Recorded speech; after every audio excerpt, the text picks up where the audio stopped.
Today we're going to change hearing aid batteries. You need your batteries, you need your brush tool with a magnet on the end, and your hearing aids. To get started, pop the batteries out and take off the sticky covers. When you do this, it increases the voltage of the hearing aid battery and therefore increases its life. Pop these aside. Next step is to remove the batteries from the hearing aids. So to do this, grab your battery door and swing it open.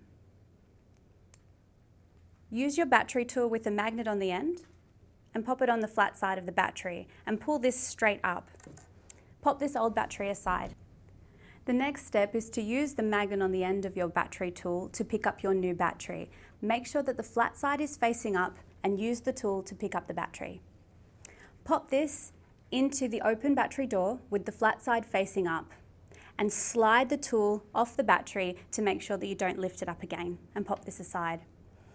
Make sure that the battery is nice and flush inside the battery door and close it.